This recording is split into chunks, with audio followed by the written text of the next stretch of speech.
Igreja do Senhor, peço que você abra sua Bíblia no Salmo de número 87. Salmo de número 87. Escute com atenção aquilo que a voz do teu Criador, que também é teu Redentor, diz a tua alma essa noite. Salmos dos filhos de Corá, cântico. Fundada por ele sobre os montes santos, o Senhor ama as portas de Sião mais do que as habitações todas de Jacó. Gloriosas coisas se tem dito de ti, ó cidade de Deus. Dentre os que me conhecem, farei menção de Raabe e da Babilônia. Eis aí Filístia e Tiro com a Etiópia. Lá nasceram.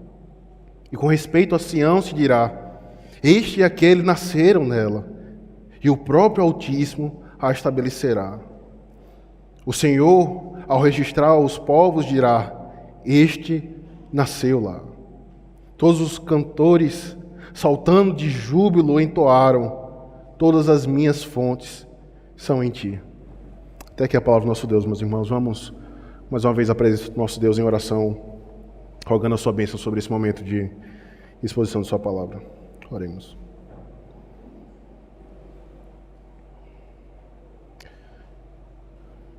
Ó Santo de Israel, nós nos encontramos diante do Senhor como igreja visível, como um povo que foi separado antes da fundação do mundo para carregar o teu nome, ó Pai. E não há evidência maior e mais clara para o mundo e para os ímpios de que tu separaste um povo do que a tua igreja se reunir em santa assembleia em teu santo dia para adorar ao Senhor. Mas acima de tudo, para ouvir a tua voz.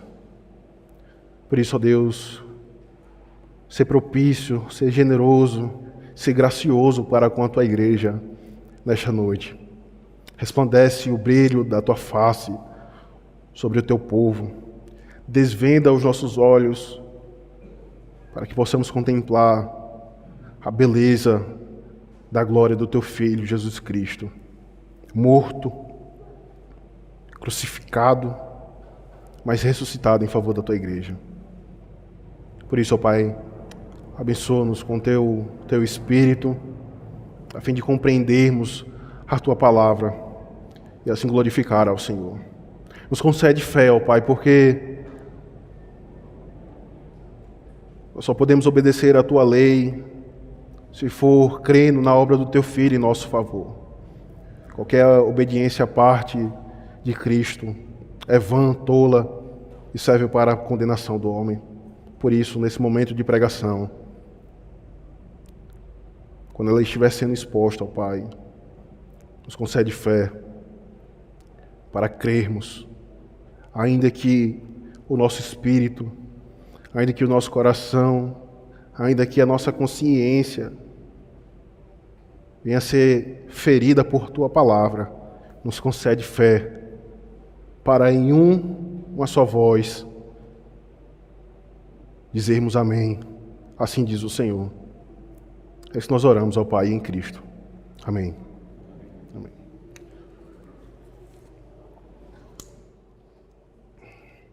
Durante 2 meses, meus irmãos, o Senhor nos deu a graça de estudarmos o propósito da aflição na vida do crente. E guiados pela obra do pastor Thomas Watson, que foi exposta nas reuniões de oração, os irmãos devem lembrar que ele constantemente usava uma ilustração para explicar e aplicar o propósito da aflição, o propósito da dor na vida do crente. Ele constantemente fazia referência à obra de purificação do ouro. Assim como o ouro, ele precisa ser submetido, assim como o ouro, ele precisa ser colocado na fornalha, a fim de remover as suas impurezas, para torná-lo mais puro. As aflições para o crente têm um propósito, têm a finalidade de revelar os pecados mais ocultos dos nossos corações, para uma vez exposto, serem tratados pelo próprio Cristo o cabeça da igreja. No entanto, quando nós damos 2 passos para trás e buscamos aplicar essa verdade nos tempos atuais, nos tempos em que a igreja de Cristo tem passado, percebemos que pecados como incredulidade, temor a homens e um amor desenfreado à vida têm surgido em nosso meio. Então, tamanha é a incredulidade, tamanho é o amor desenfreado a este mundo, que dificilmente um crente poderia dizer que para ele o viver é Cristo e o morrer é lucro. Dificilmente um crente poderia dizer isso, devido às aflições que têm cercado o seu coração. Por outro lado, se pudéssemos dar um zoom em todas as impurezas que têm surgido no corpo de Cristo por meio desta aflição, por meio desta pandemia, sem sombra de dúvidas, o desprezo ao culto público estaria em destaque. O desprezo ao culto público estaria em destaque. Para alguns crentes, a igreja perdeu a sua glória. Alguns pensam e afirmam: eu posso até deixar de ir à igreja do Senhor para congregar com os meus irmãos, mas eu não posso deixar de ir ao mercado para comprar o alimento para o meu corpo físico. A minha alma, ela pode até padecer. Na verdade, não é a minha intenção, mas a pandemia tem me privado do culto público. Mas ir ao mercado para comprar as minhas refeições do meu corpo físico, esse eu não posso deixar de forma alguma de adquirir e de ir. No entanto, meus irmãos, eis um salmo que os teus olhos percorreram hoje à noite, que revela a glória do Senhor em sua igreja. Eis um salmo que vem ao encontro da tua alma com uma espada, cortando os teus tendões e levando a se curvar diante de Cristo e reconhecendo que Cristo glorifica a sua igreja e por isso você deve amá-la, cultivá-la e estar presente, a fim de ser alimentado por Cristo. Eis um salmo, meus irmãos, que te chama a valorizar aquilo que o próprio Deus valoriza, a saber, a sua igreja. E como que, uma vez que nós olhamos para esse salmo, podemos observar a glória da igreja?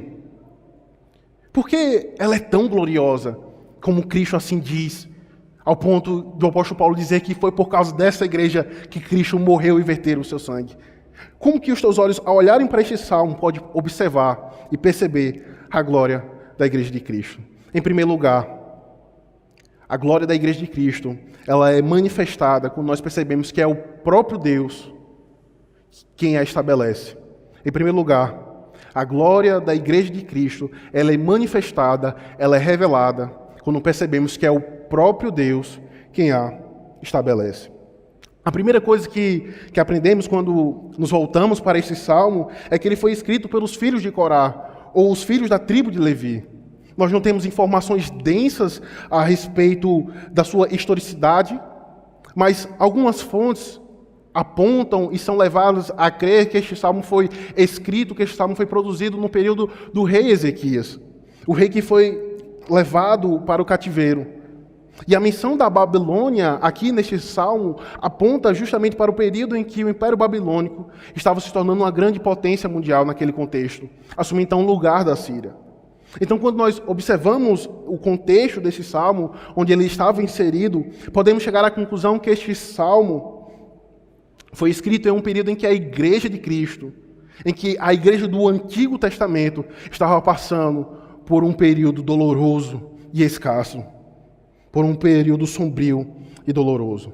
Das 12 tribos de Israel, 10 já haviam sido levados para o cativeiro, e apenas 2, Judá e Benjamim, haviam permanecido. E é dentro desse cenário, e é dentro desse contexto doloroso, marcado por idolatria e imoralidade, que o salmista declara a glória da igreja do Senhor. Perceba, mais do que aspectos exegéticos, mais do que aspectos contextuais desse salmo, você precisa entender que a glória da igreja de Cristo, ela permanece mesmo quando está sob perigos de dentro, como também de fora. De dentro, quando eu me refiro a falsos profetas que levam a envergonhar o nome do Senhor, ou quando os ímpios perseguem a igreja de Cristo. Apesar desse contexto, apesar desse cenário, a igreja de Cristo, ela ainda é gloriosa, assim como o salmista levou a essa conclusão, a afirmar essa conclusão. Se você olhar para os primeiros versos, você perceberá também que a base da declaração do salmista não era uma perspectiva humana. Porque, na verdade, não havia glória nenhuma para ser enaltecida. Na verdade, a igreja do Senhor, ela estava padecendo justamente por causa de sua idolatria, justamente por causa de sua rebeldia ao Senhor. Então, por uma perspectiva humana, a igreja de Cristo, naquele contexto, não possuía glória nenhuma. Mas o que o salmista faz, meus irmãos, já no início desse salmo, é nos mostrar a visão que Deus tem da igreja. Não uma visão humana, mas uma visão que Deus tem da igreja. A igreja é gloriosa, porque o próprio Deus é quem a estabelece. A igreja, meus irmãos, é gloriosa, porque é o próprio Deus quem a estabelece como sendo o fundamento do seu reino. É onde Ele coloca o seu nome, é onde que Ele faz conhecido o seu nome, a sua presença. Então veja comigo novamente, a partir do verso 1, o que o salmista nos diz. Fundada por Ele, sobre os montes santos, o Senhor ama as portas de Sião mais do que as habitações todas de Jacó. Gloriosas coisas se tem dito de ti, ó cidade de Deus. Ó cidade de Deus. E que cidade é essa que o salmista nos diz que ele ama mais do que as habitações todas de Jacó? O salmista nos mostra que essa cidade, que é alvo do amor gracioso e salvífico de Deus, é Sião.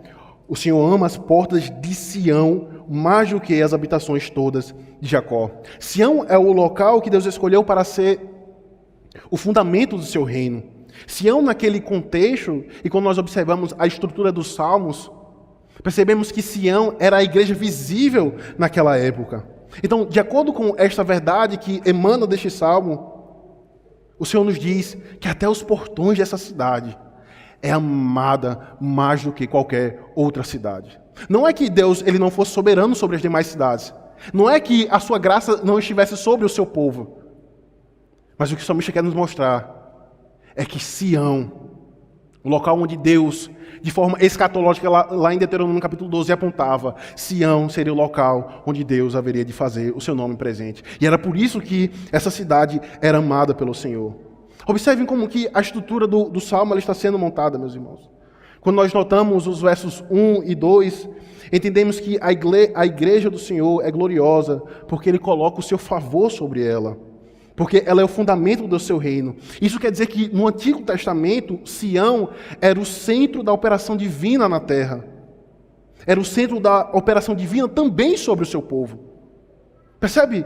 Sião era o centro da operação divina de Deus sobre as demais nações, como também era o centro da operação divina sobre o seu próprio povo.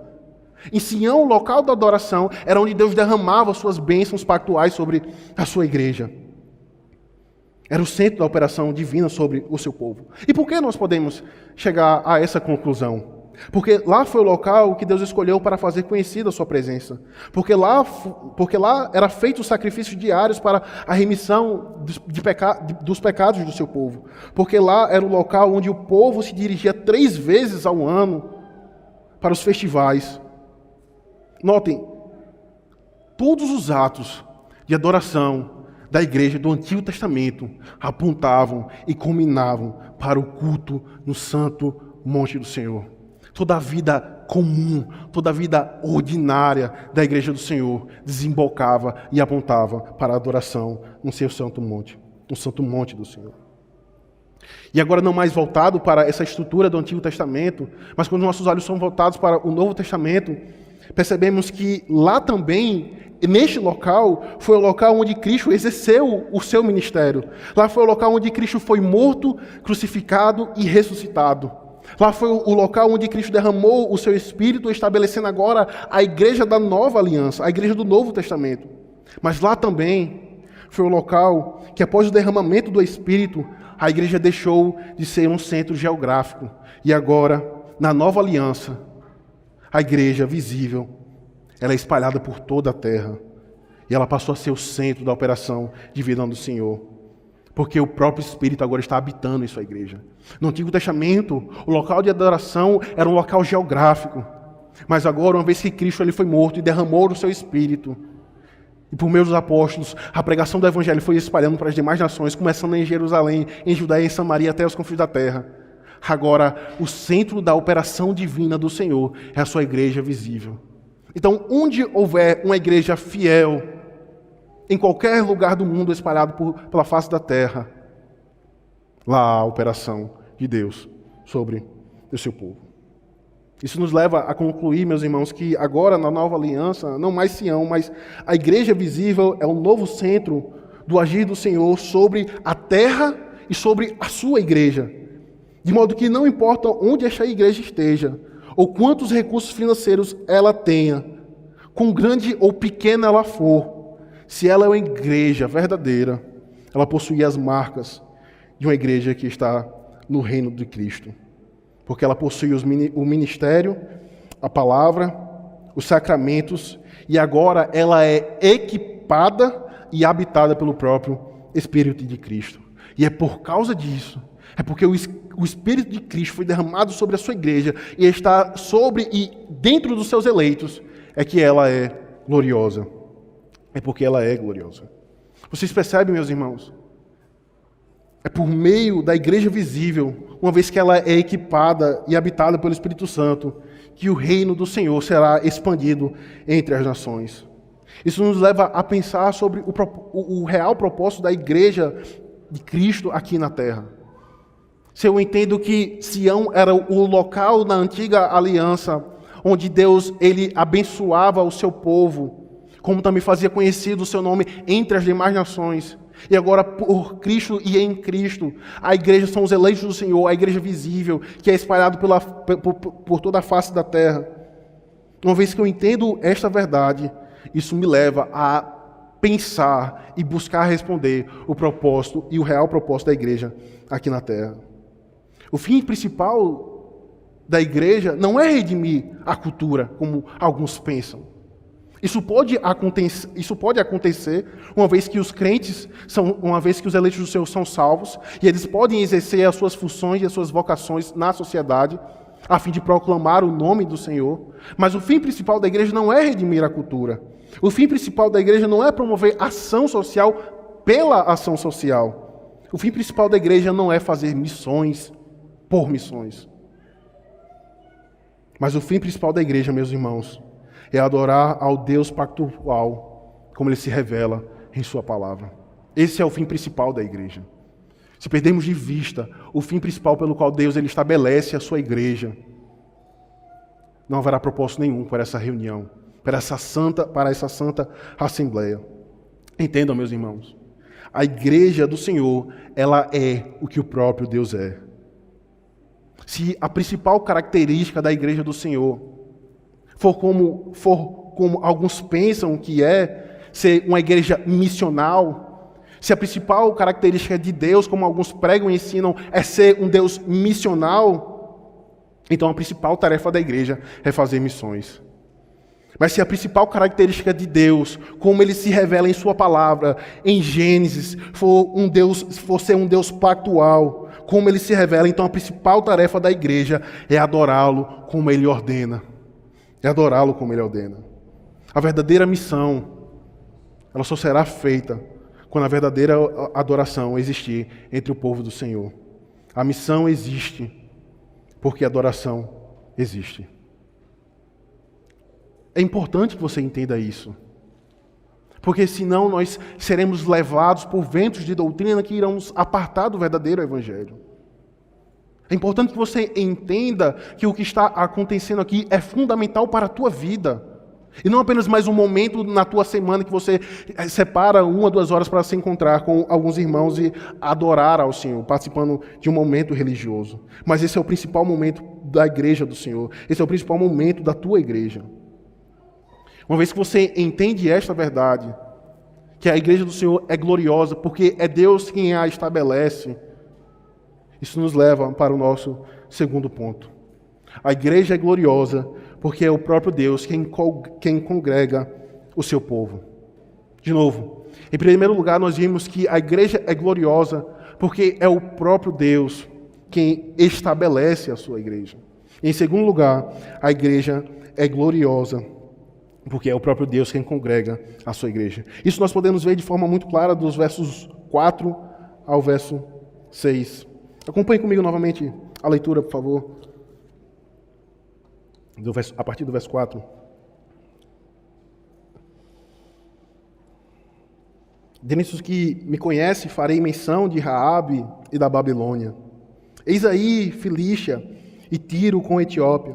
Lá nasceram, e com respeito a Sião se dirá, este e aquele nasceram nela, e o próprio Altíssimo a estabelecerá. O Senhor, ao registrar os povos, dirá, este estabeleceu lá. O verso 4 nos diz que até mesmo aquelas nações gentílicas, aquelas nações que eram inimigas de Israel, iriam se converter ao Senhor e passariam a fazer parte da igreja de Deus. Raabe, por exemplo, é uma missão ao Egito, principalmente em seu período de maior orgulho. A Babilônia se refere ao período do rei Nabucodonosor. E essas nações eram inimigas da igreja do Senhor. Elas tentavam destruir a igreja de Cristo, mas ainda assim, o salmista mostra que elas serão convertidas e elas serão mencionadas pelo próprio Deus. E as demais nações, como Filístia e Tiro com Etiópia, eram nações menores, mas também igualmente indignas por uma perspectiva humana, igualmente indignas de fazerem parte da igreja do Senhor. Então o salmista nos mostra que a igreja é gloriosa porque Deus é quem estabelece, mas agora, do verso 4 ao verso 6, ele nos mostra que a igreja é gloriosa porque é o próprio Deus quem congrega o seu povo, é o próprio Deus que congrega os seus eleitos, inclusive os seus inimigos. É por isso que nós fizemos questões de ler Tiago, capítulo 2, a fim de entendermos que dentro da igreja de Cristo, da igreja visível, não deve haver divisão e contenda. Uma vez que o próprio Cristo redimiu o seu povo com o seu próprio sangue, e ele atraiu para si gentios que naturalmente não faziam parte do povo do Senhor. Uma vez que você está debaixo do mesmo sangue do teu irmão, o que é que te separa dele? Como nós vimos nessa manhã, o que te leva a falar mal do teu irmão? Você é uma pessoa cuja boca produz veneno. Vocês percebem, meus irmãos? A igreja de Cristo, ela é gloriosa, porque Deus estabelece o seu nome nela. Mas Ele também é aquele que congrega, congrega o seu povo. E a expressão que se você olhar novamente para o Salmo, que diz, dentre os que me conhecem, indica mais do que uma compreensão intelectual do Senhor. Veja, novamente, o que o verso 4 nos diz no início. Dentre os que me conhecem, farei menção de Raabe. Essa expressão, dentre os que me conhecem, indica um relacionamento pessoal com o Senhor, como que existe entre um marido e uma esposa. É justamente um relacionamento pactual. Deus ele escolheu um povo a fim de congregá-lo, a fim de revelar-se como seu noivo, a fim de revelar-se como o seu Senhor, a fim de revelar-se como o seu Criador e Redentor. Inclusive, aqueles que historicamente eram inimigo do povo do Senhor. Em seguida, o salmista menciona outras nações, como nós já vimos, de menos importância, mas também indignas de fazerem parte da igreja do Senhor. Agora, observem como que o salmista ele revela a estrutura desse salmo. Observe quem é o agente dessa conversão. Eles nasceram de Deus por meio da igreja. A igreja é gloriosa porque é o próprio Deus quem congrega a sua igreja. É por meio da igreja que Deus cumpre a sua promessa dada a Abraão de que ele seria pai de muitas nações. É por meio da igreja que Cristo ele faz conhecido o seu nome. É por isso que o apóstolo Paulo, aplicando essa verdade, ele diz, é por causa do vosso procedimento que o nome de Deus tem sido blasfemado entre os gentios. Uma vez que você entende que a igreja é gloriosa, por causa desses dois pontos, como nós já vimos. e que as demais nações ímpias serão atraídas e serão congregadas por meio da igreja de Cristo. Desprezá-la, meus irmãos, é uma grande afronta ao próprio Deus e ao próprio Cristo que morreu por ela. E com respeito a Sião, se dirá: este e aquele nasceram nela. Vocês percebem? Deus irá converter essas nações por meio da igreja. A palavra nasceram nos conduz à grande obra de regeneração que nos é exposta no Novo Testamento. Ou seja, por meio da sua igreja, o Santo Espírito irá regenerar as nações da terra. Por quê? Porque a igreja congrega os eleitos do Senhor. Como dizia João Calvino, ninguém pode ter Deus como Pai sem antes ter a igreja de Cristo como a sua mãe. Ninguém pode ter Deus como Pai sem antes ter a igreja de Cristo como a sua mãe. Isso talvez possa soar um pouco católico, mas na verdade, meus irmãos, a ideia é que Deus atrai e chama os seus eleitos por meio da igreja, porque é por meio da igreja que Ele sustenta, porque é por meio da igreja que Deus alimenta o seu povo.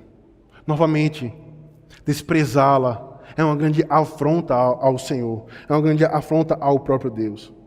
Semelhantemente, a confissão de Westminster, tratando sobre a natureza da igreja de Cristo, no capítulo 25 diz que fora da igreja de Cristo, sendo literal, ele diz, fora da qual não há possibilidade ordinária de salvação. Fora da igreja de Cristo não há possibilidade ordinária de salvação. Então, por meio da fidelidade da igreja de Cristo, por meio do evangelismo que tem como propósito a adoração pactual a Deus, Deus está expandindo o seu reino e expandindo o seu nome e congregando os seus eleitos. Note, meus irmãos, as implicações que esta verdade tem para as nossas vidas. Enquanto não entendemos a glória da igreja de Cristo como sendo estabelecida pelo próprio Deus, jamais entenderemos o propósito que Deus tem de congregar todos os seus eleitos. Como nós já vimos, o meio pelo qual Deus congrega e chama os seus eleitos para habitar eternamente na glória, juntamente com Cristo, é por meio da igreja. Se desprezarmos a glória da igreja do Senhor, desprezaremos também a volta do nosso Senhor. Perceba, o apóstolo Pedro, em sua segunda carta, ele chama os eleitos do Senhor, os peregrinos do Senhor, a por meio de uma vida pura, por meio do proclamar o Evangelho, apressar, por assim dizer, a volta de Cristo. Então perceba como que a estrutura do Evangelho ela é montada neste salmo. A igreja ela é gloriosa não porque você diz que ela é, mas porque o próprio Deus é quem a estabelece. E a igreja é um reflexo de quem Deus é. E uma vez que você entende que a igreja é o meio pelo qual Deus chama os seus eleitos espalhados pela face da terra para congregar no meio do seu povo. Se você não proclama o Evangelho, se você não busca, como nós vimos nessa manhã, santificar o nome do Senhor por meio da sua vida, o que você está fazendo, por assim dizer, é tardando a volta de Cristo. É tardando a volta de Cristo. Como eu disse, meus irmãos, essa pandemia, essa aflição, por assim dizer, ela tem revelado vários pecados no meio do corpo de Cristo Jesus. Mas principalmente o desprezo ao culto público. E quando o teu coração, pela providência do Senhor, é conduzido no ano de 2021, como essa grade ela já foi montada, a este salmo, você percebe que este momento não é apenas um momento religioso da tua vida, mas é um momento pelo qual Deus revela a sua glória ao seu povo e sustenta a sua igreja. É incoerente, meus irmãos, nós defendermos e crermos que a igreja é gloriosa se nós não pregamos o Evangelho. Isso é verdade porque quando nós observamos e tentamos aplicar essa verdade aos nossos corações, algumas pessoas dizem: eu sou tímido para proclamar o Evangelho. Se eu entendo que a finalidade da igreja do Senhor é congregar os seus eleitos, e Ele faz isso por meio dos meios ordinários, que é a pregação, que é a ministração dos sacramentos. se eu entendo que a igreja de Cristo, ela tem esse propósito na terra, de fazer missões para trazer os homens a adorar ao Deus pactual, não fazer missões por missões. E se eu insisto em dizer, eu sou tímido para proclamar o Evangelho, na verdade o que você está dizendo é que o teu coração é pobre de Cristo. Sabe por quê? Porque, como diz o pastor Ronaldo Cadena, em uma entrevista de RH, você convence aquela empresa que você é necessário para ela. Em uma conversa de amigos, não lhes falta palavra para convencer a tua posição política. Mas observar as pessoas que estão à tua volta, caminhando a passos largos para o inferno, você insiste em se esconder, dizendo que é tímido e que não sabe proclamar o Evangelho. Porque lhes falta o conhecimento verdadeiro da obra de Cristo. Veja, o pastor dessa igreja, os presbíteros dessa igreja, insistem que os irmãos participem da reunião de oração, insistem que os irmãos participem da EBD, insistem que os irmãos participem do culto, não apenas como um ato religioso, mas porque este é o meio pelo qual Deus ele alimenta a sua igreja, mas este é o meio pelo qual você aprende a respeito de Cristo, para aplicar em teu coração, mas também para proclamar o Evangelho de Cristo. Se você despreza tudo isso, você é culpado da aparente demora de Cristo em voltar para buscar a sua igreja. Não é que você é tímido, é porque você não conhece ao teu Redentor, que dominicalmente a tua boca diz crer. Não despreze a igreja do Senhor, meus irmãos. Ela é gloriosa porque é Deus quem a estabelece. Ela é gloriosa porque é o próprio Deus que congrega ao seu povo. E em terceiro e último lugar, a igreja de Cristo, ela é gloriosa porque é o próprio Deus quem a sustenta, quem a alimenta, por assim dizer. Veja o verso 7 novamente comigo, por favor.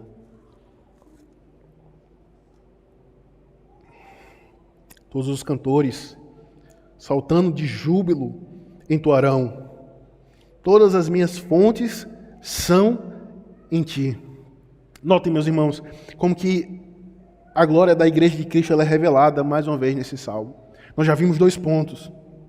E depois vemos que a igreja ela é gloriosa porque Deus é quem estabelece com o fundamento do seu reino, onde Ele abençoa o seu povo e abençoa as demais nações. Uma vez que ela é gloriosa porque ela agora é habitada e equipada pelo próprio Espírito de Cristo. E que somos chamados a expandir o reino do Senhor com a finalidade de congregar os seus eleitos. Agora, por fim, o salmista nos mostra que a igreja é gloriosa, porque é por meio da igreja que Ele sustenta os seus eleitos. É porque Deus sustenta os seus eleitos por meio da igreja. Então, no verso 7, como que a igreja ela é como se ela respondesse a tudo que Deus ele já fez por ela. É como se a igreja estivesse respondendo a Deus diante de todos esses benefícios que já foram descritos. A igreja responde em louvor e adoração a Deus, dizendo: todas as minhas fontes estão em ti. Quando nós olhamos para o Pentateuco, Deus revela ao seu servo dizendo que Ele não escolheu aquela nação pelo fato de ela ser numerosa, pelo fato de ela ser grande e poderosa, mas porque foi totalmente a sua graça que o levou a escolher aquela nação. Uma vez que eu entendo que essa escolha leva ao estabelecimento da igreja do Senhor, uma vez que eu entendo que a igreja ela é estabelecida com a finalidade de congregar os seus eleitos, inclusive os seus inimigos. E você para e pensa: eu sou um inimigo do Senhor, mas agora filho de Deus. Isso me leva e leva a minha alma a bendizer ao Senhor, a louvar ao Senhor, dizendo: todas as minhas fontes estão em ti. O que isso quer dizer, meus irmãos? Todas as minhas fontes estão em ti.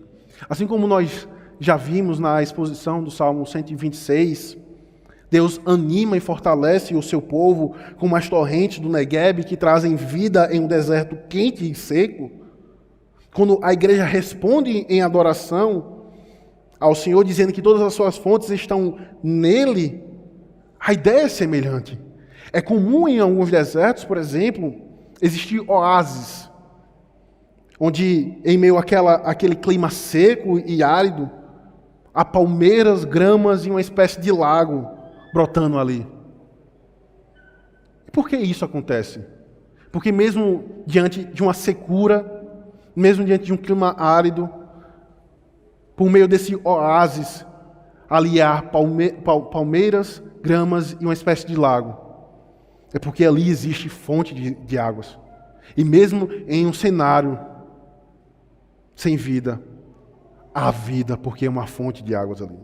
De semelhante modo, meus irmãos, a Igreja de Cristo, apesar de sua glória, apesar de viver em um mundo desértico e seco, muitas vezes infrutífero, apesar da igreja diariamente lutar contra a sua própria carne, contra Satanás e o mundo, e diariamente perder contra Satanás e sua carne e o mundo por vezes, apesar de tudo isso, a igreja, como a mãe dos eleitos, como a estabelecida pelo Senhor, ela é o sustento da igreja de Cristo.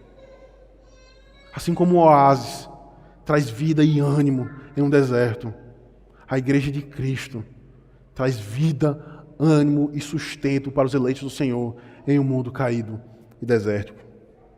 A igreja é o oásis dos peregrinos do Senhor neste mundo.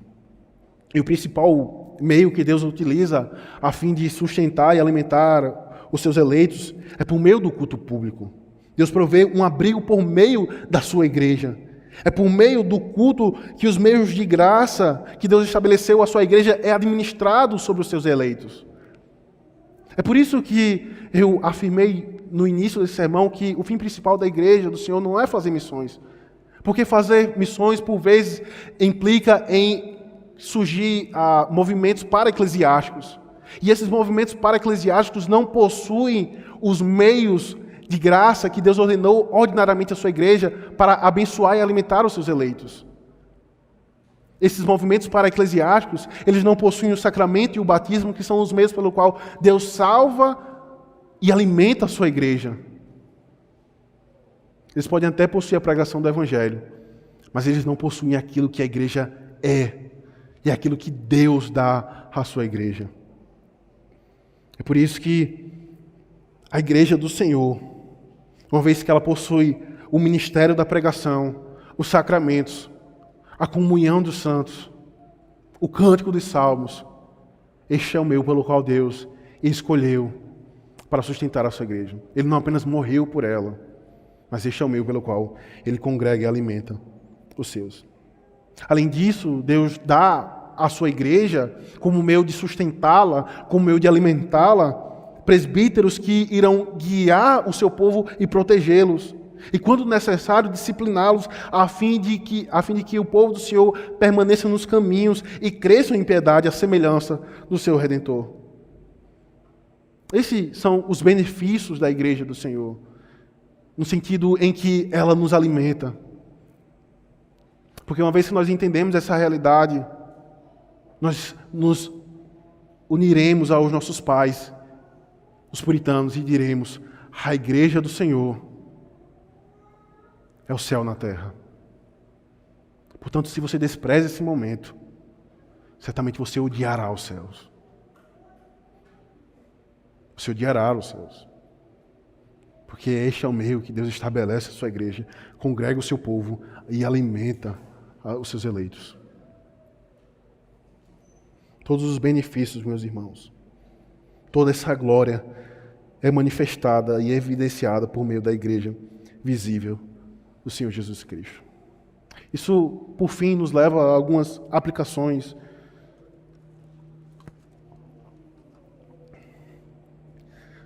Percebam, meus irmãos, eu falo como um irmão mais velho, crianças. Eu falo como um irmão de mesma idade, jovens. Eu falo como um filho, meus irmãos e irmãs mais velhos do que eu. Não despreze o culto público do Senhor. Quando você observa o atual cenário da Igreja de Cristo, quando nós observamos essa aflição que está sobre a Igreja de Cristo, nós percebemos que uma pandemia tem desanimado os eleitos do Senhor. Quando nós olhamos para a história, para o testemunho dos nossos irmãos no passado, que passaram por pragas e pestes, mas permaneceram fiéis ao Senhor. Mas um vírus tem desestimulado a igreja do Senhor. Não despreze o culto público. Esse é o meio pelo qual o nome do Senhor é conhecido entre os ímpios. Ano passado, nós fizemos evangelismo nesse bairro. Passamos 2 ou 3 meses percorrendo esse bairro, conhecendo esse bairro. E eu não consigo perceber frutos desse evangelismo aqui na igreja. Infelizmente. Mas se tem uma evidência que essa igreja pode dar a este bairro, é dominicalmente, manhã e noite, se congregarem para salmodiar ao Senhor, para louvar ao Senhor e para ouvir a santa pregação do Evangelho. Não despreze, meus irmãos, o culto público. É claro que aqui eu não me refiro àqueles irmãos que estão impossibilitados de virem à casa do Senhor. Seja por uma questão de idade, ou seja por questões de enfermidade, por questões físicas. Mas eu me refiro àqueles que deliberadamente, por convicção de coração, dizem que podem ficar em casa e serem abençoados, tanto quanto aqueles que saem de seus lares e se encontram com o seu povo. Não despreze, mais uma vez, o culto público, porque enquanto você está desprezando, há pessoas que percorrem 120 quilômetros para estar na igreja do Senhor.